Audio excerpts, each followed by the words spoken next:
भारत माता की, भारत माता की, भारत माता की. गुढीपाडव्याच्या आणि नवीन वर्षाच्या आपल्या सर्वांना अतिशय मनपूर्वक शुभेच्छा.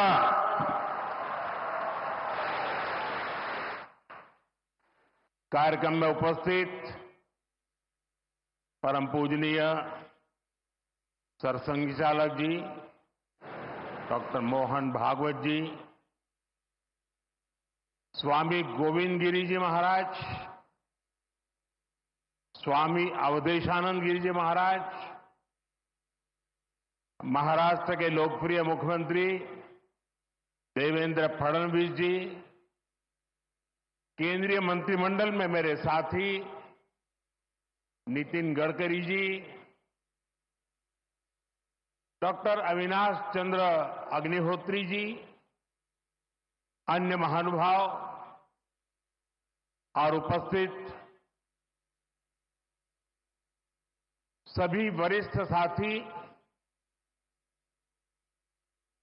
राष्ट्र यज्ञ के इस पावन अनुष्ठान में आज मुझे यहां आने का सौभाग्य मिला है. आज चैत्र शुक्ल प्रतिपदा का ये दिन बहुत विशेष है. आज से नवरात्रि का पवित्र पर्व शुरू हो रहा है. देश के अलग अलग कोनों में आज गुड़ी पड़वा, उगादी और नवरेह का त्योहार भी मनाया जा रहा है. आज भगवान झूलेलाल जी और गुरु अंगद देव जी का अवतरण दिवस भी है. ये हमारे प्रेरणा पुंज परम पूजनीय डॉक्टर साहब की जयंती का भी अवसर है. और इसी साल राष्ट्रीय स्वयंसेवक संघ की गौरवशाली यात्रा का 100 वर्ष भी पूरे हो रहे हैं.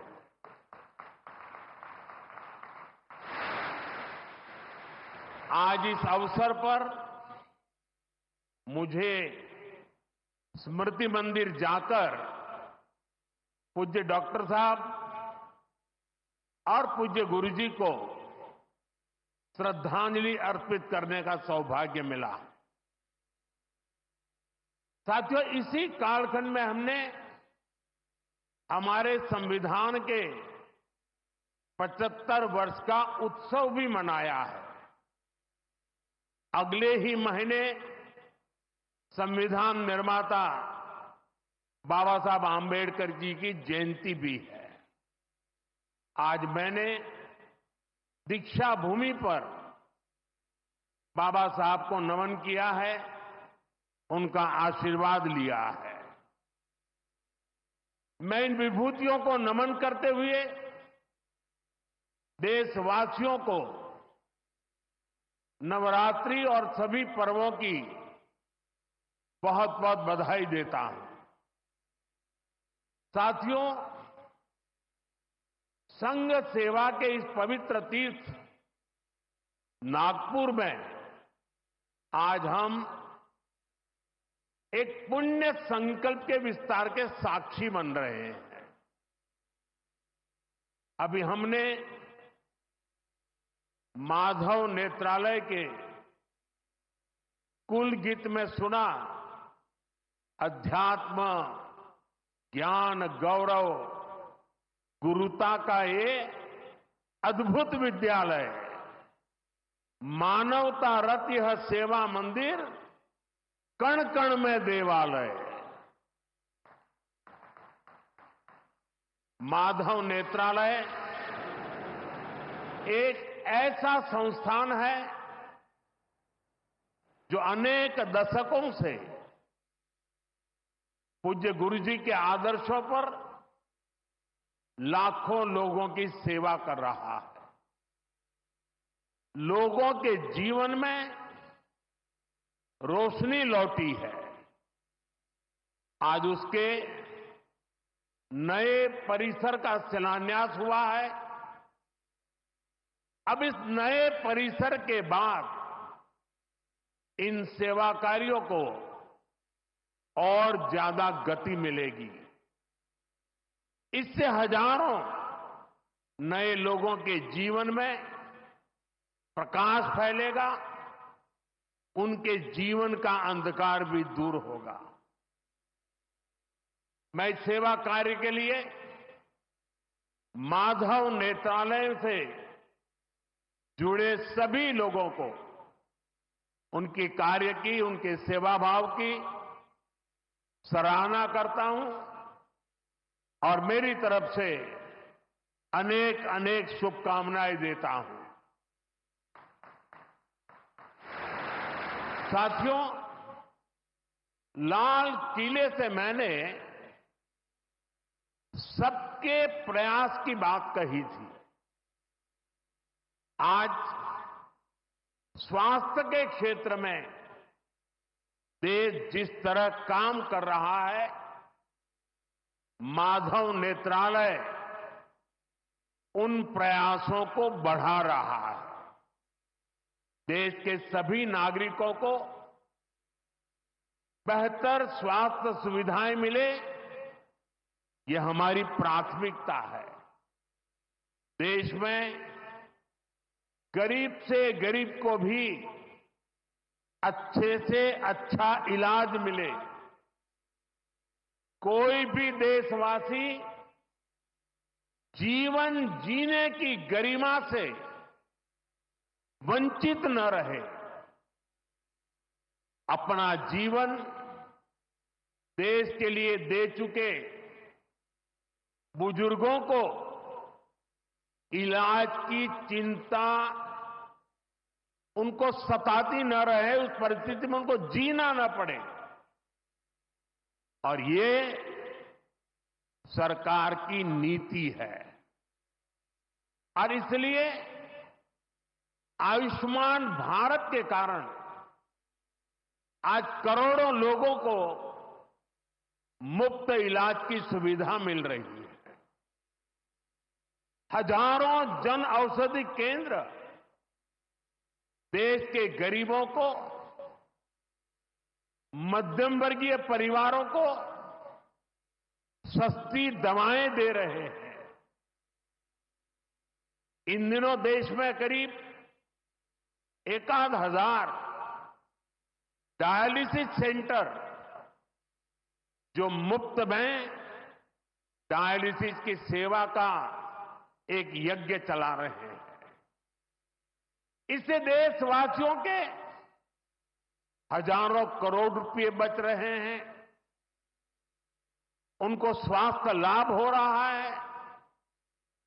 बीते 10 साल में गांवों में लाखों आयुष्मान आरोग्य मंदिर बने हैं, जहां से लोगों को देश के सर्वश्रेष्ठ डॉक्टरों से टेली मेडिसिन से कंसल्टेशन मिलता है, प्राथमिक इलाज मिलता है और आगे के लिए सहायता होती है। उन्हें रोगों की जांच के लिए सैकड़ों किलोमीटर दूर नहीं जाना पड़ रहा। साथियों, हमने न सिर्फ मेडिकल कॉलेजों की संख्या में 2 गुना वृद्धि की है, लेकिन हमने देश में ऑपरेशनल एम्स की संख्या भी 3 गुना बढ़ाई है। देश में मेडिकल सीट्स भी 2 गुनी हुई है। प्रयास यही है कि आने वाले समय में लोगों की सेवा के लिए ज्यादा से ज्यादा डॉक्टर्स और अच्छे डॉक्टर्स उपलब्ध हो। एक बहुत बड़ा साहसिक निर्णय हमने किया। आजादी के बाद पहली बार हुआ, इस देश का गरीब का बच्चा भी डॉक्टर बन सके, उसके सपने पूरे हो सके। इसलिए विद्यार्थियों को अपनी मातृभाषा में डॉक्टर बनने की सुविधा हमने उपलब्ध कराई। आधुनिक चिकित्सा विज्ञान से जुड़े इन प्रयासों के साथ ही देश अपने पारंपरिक ज्ञान को भी आगे बढ़ा रहा है। हमारे योग और आयुर्वेद, इन्हें भी आज पूरे विश्व में नई पहचान मिली है। भारत का सम्मान बढ़ रहा है। साथियों, किसी भी राष्ट्र का अस्तित्व पीढ़ी दर पीढ़ी उसकी संस्कृति के विस्तार, उस राष्ट्र की चेतना के विस्तार पर निर्भर करता है। हम अपने देश का इतिहास देखें तो सैकड़ों वर्षों की गुलामी, इतने आक्रमण, भारत की सामाजिक संरचना को मिटाने की इतनी क्रूर कोशिशें, लेकिन भारत की चेतना कभी समाप्त नहीं हुई। उसकी लौ जलती रही। ये कैसे हुआ? क्योंकि कठिन से कठिन दौर में भी भारत में इस चेतना को जागरूक रखने वाले नए नए सामाजिक आंदोलन होते रहे। भक्ति आंदोलन उसका ये उदाहरण, जिससे हम सब भली भांति परिचित हैं। मध्यकाल के उस कठिन कालखंड में हमारे संतों ने भक्ति के विचारों से हमारी राष्ट्रीय चेतना को नई ऊर्जा दी।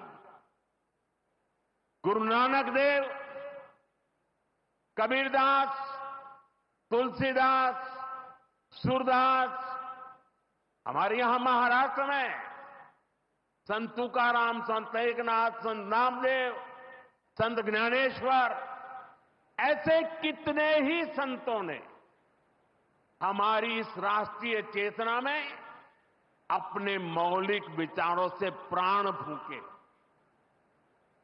इन आंदोलनों ने भेदभाव के फंदों को तोड़कर समाज को एकता के सूत्र में जोड़ा। इसी तरह स्वामी विवेकानंद जैसे महान संत भी हुए। उन्होंने निराशा में डूब रहे समाज को झकझोरा, उसे उसके स्वरूप की याद दिलाई, उसमें आत्मविश्वास का संचार किया और हमारी राष्ट्रीय चेतना को बुझने नहीं दिया। गुलामी के आखिरी दशकों में डॉक्टर साहब और गुरुजी जैसे महान व्यक्तित्वों ने इसे नई ऊर्जा देने का काम किया। आज हम देखते हैं राष्ट्रीय चेतना के संरक्षण और संवर्धन के लिए जो विचार भी 100 साल पहले बोला गया, वो महान वटवृक्ष के रूप में आज दुनिया के सामने है। सिद्धांत और आदर्श इस वटवृक्ष को ऊंचाई देते हैं। लाखों करोड़ों स्वयंसेवक इसकी टहनी, ये कोई साधारण वटवृक्ष नहीं, राष्ट्रीय स्वयंसेवक संघ भारत की अमर संस्कृति का आधुनिक अक्षय वट है। ये अक्षय वट आज भारतीय संस्कृति को, हमारे राष्ट्र की चेतना को निरंतर ऊर्जावान बना रहा है। साथियों, आज जब हम माधव नेत्रालय के नए परिसर का काम शुरू कर रहे हैं तो दृष्टि की बात स्वाभाविक है। हमारे जीवन में दृष्टि ही हमें दिशा देती है। इसलिए वेदों में भी कामना की गई है, पश्चिम शरदः शतम, अर्थात हम 100 वर्ष तक देखें। ये दृष्टि आंखों की यानी बाह्य दृष्टि भी होनी चाहिए और अंतःदृष्टि भी होनी चाहिए। जब अंतःदृष्टि की बात करते हैं तो विदर्भ के महान संत श्री गुलाबराव महाराज जी का स्मरण भी होना स्वाभाविक है। उन्हें प्रज्ञाचक्षु कहा जाता था। बहुत कम आयु में ही उनको आंखों से दिखाई देना बंद हो गया, लेकिन फिर भी उन्होंने अनेकों पुस्तकें लिखी थी। और अब कोई भी पूछ सकता है कि जब आंखों से दिखाई नहीं देता है तो उसके बावजूद भी कोई इतने ग्रंथ कैसे लिख सकता था? इसका उत्तर यह है कि उनके पास भले ही नेत्र नहीं थे, लेकिन दृष्टि थी। ये दृष्टि बोध से आती है, विवेक से प्रकट होती है। ये दृष्टि व्यक्ति के साथ ही समाज को भी बहुत शक्ति देती है। हमारा राष्ट्रीय स्वयंसेवक संघ भी एक ऐसा संस्कार यज्ञ है जो अंतःदृष्टि और बाह्य दृष्टि दोनों के लिए काम कर रहा है। बाह्य दृष्टि के रूप में हम माधव नेत्रालय को देखते हैं और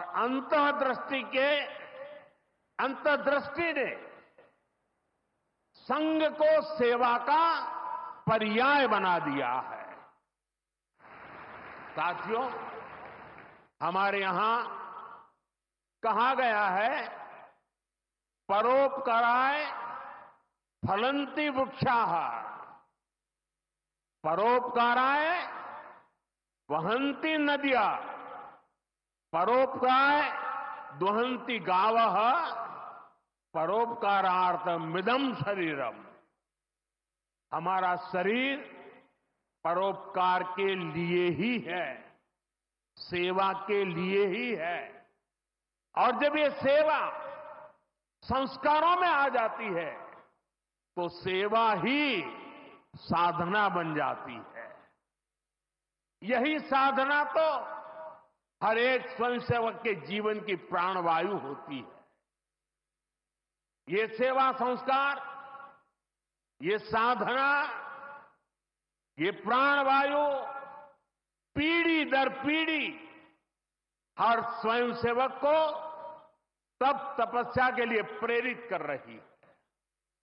ये सेवा साधना हर स्वयंसेवक को निरंतर गतिमान रखती है, उसे कभी थकने नहीं देती, कभी रुकने नहीं देती। पूज्य गुरुजी अक्सर कहा करते थे, जीवन की अवधि का नहीं, उसके उपयोगिता का महत्व होता है।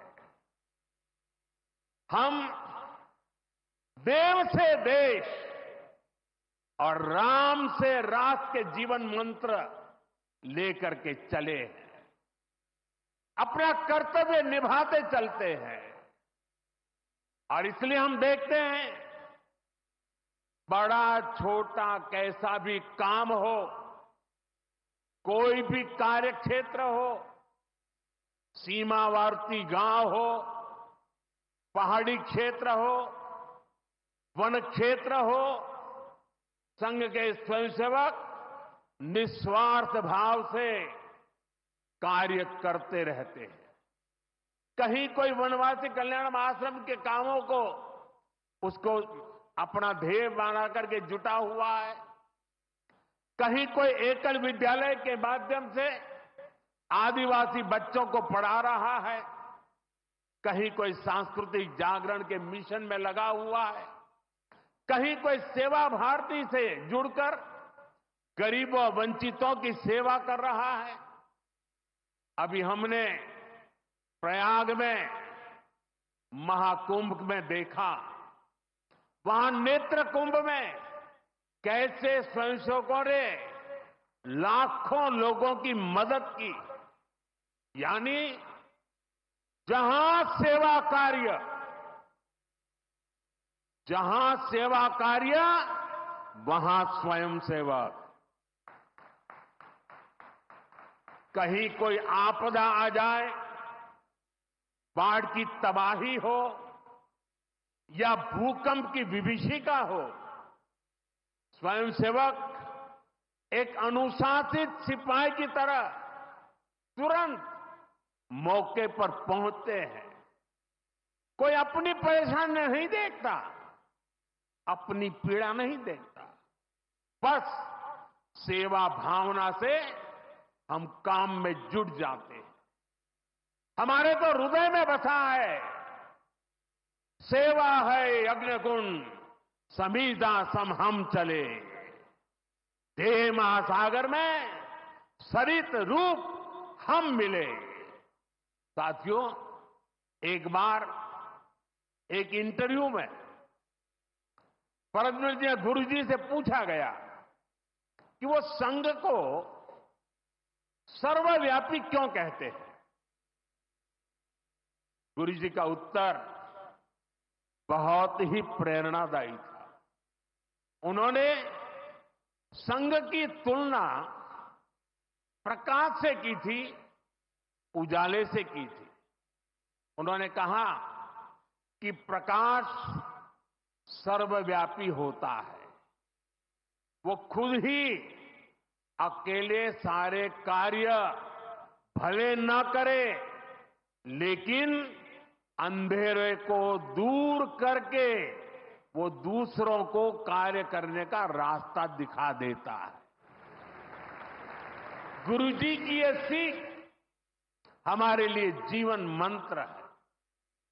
हमें प्रकाश बनकर अंधेरा दूर करना है, बाधाएं मिटानी है, रास्ता बनाना है।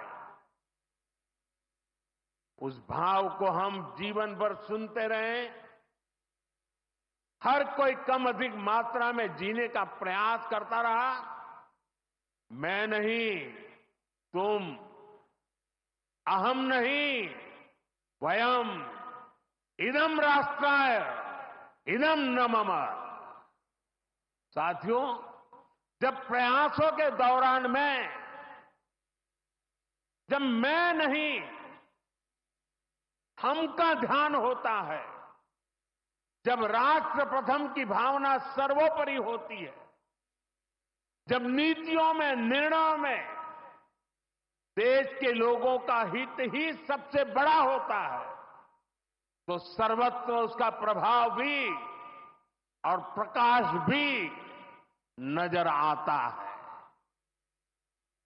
विकसित भारत के लिए सबसे जरूरी है कि हम उन बेड़ियों को तोड़े जिनमें देश उलझा हुआ था। आज हम देख रहे हैं भारत कैसे गुलामी की मानसिकता को छोड़कर आगे बढ़ रहा है।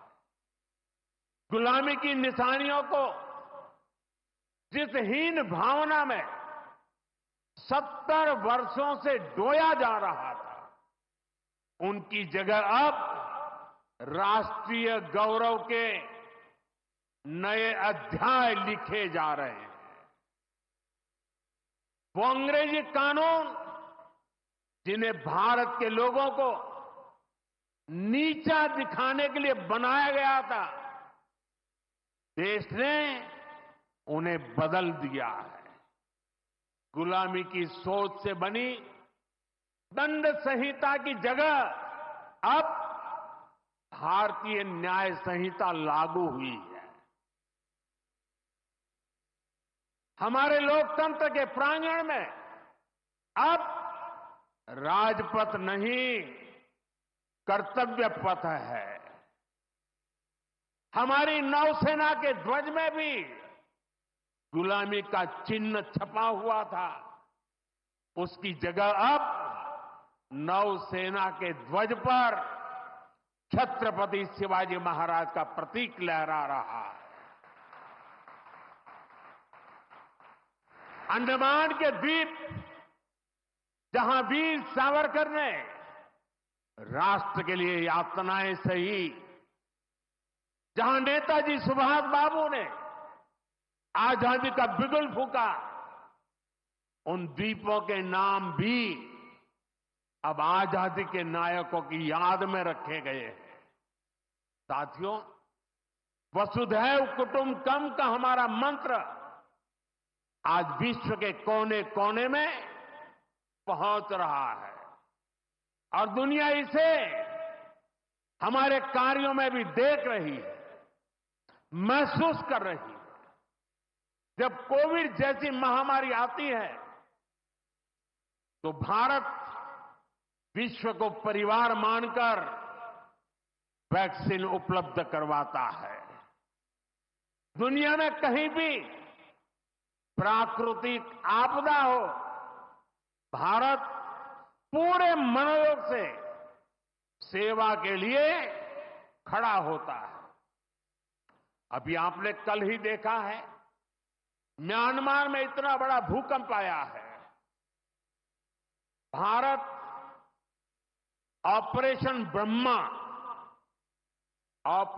ब्रह्मा के तहत वहां के लोगों की मदद के लिए सबसे पहले पहुंच गया है।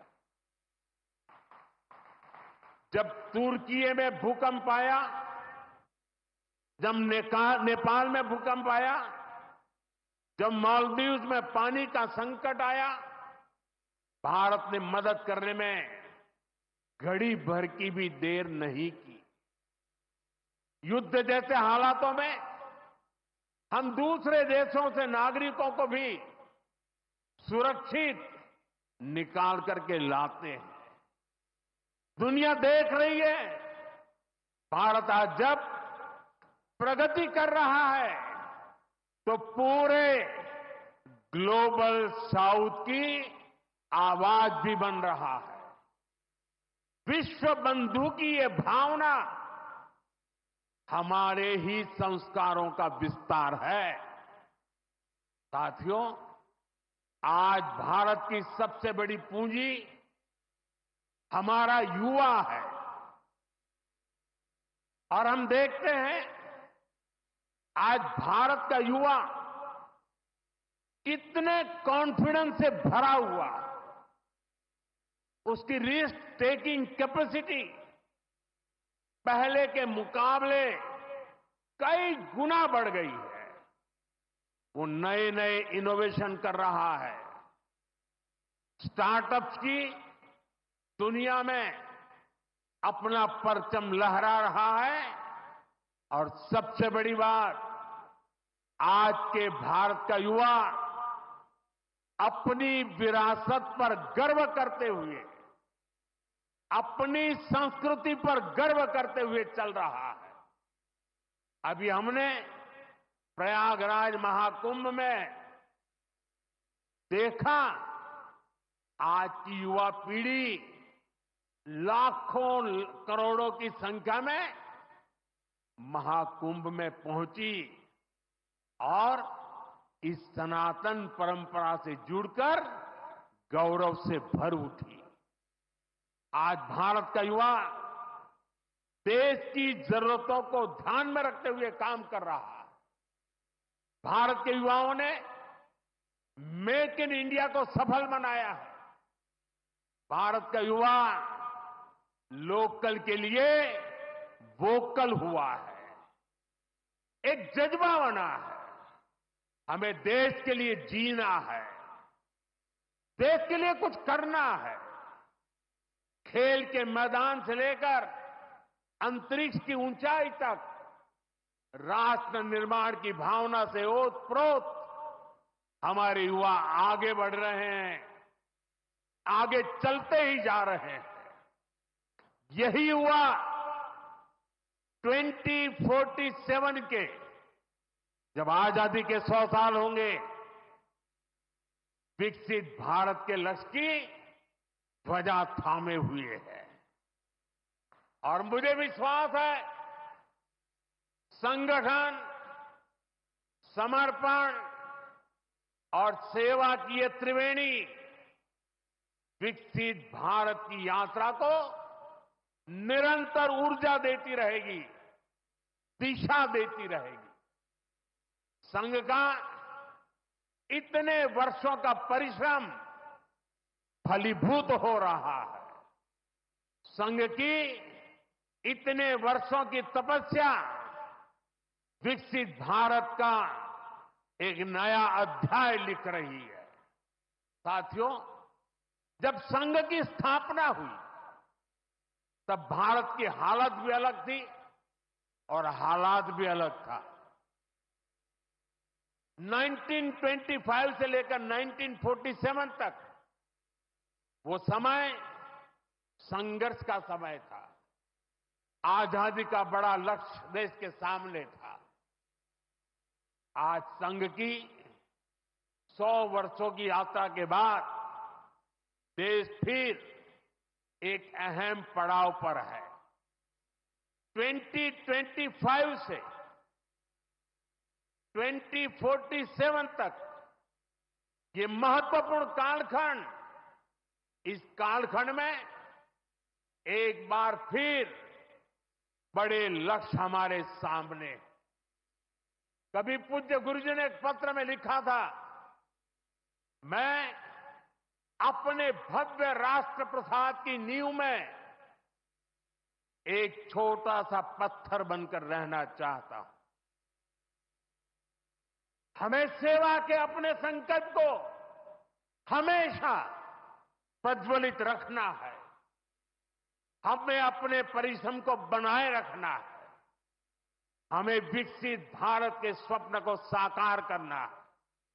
और जैसा मैंने अयोध्या में प्रभु श्री राम के मंदिर के नवनिर्माण पर कहा था, हमें अगले 1000 वर्षों के सशक्त भारत की नींव भी रखनी है। मुझे विश्वास है, पूज्य डॉक्टर साहब, पूज्य गुरुजी जैसी विभूतियों का मार्गदर्शन हमें निरंतर सामर्थ्य देगा। हम विकसित भारत के संकल्प को पूरा करेंगे। हम अपनी पीढ़ियों के बलिदान को सार्थक करके रहेंगे। इसी संकल्प के साथ आप सभी को एक बार फिर इस मंगलमय नववर्ष की अनेक अनेक शुभकामनाएं। बहुत बहुत धन्यवाद।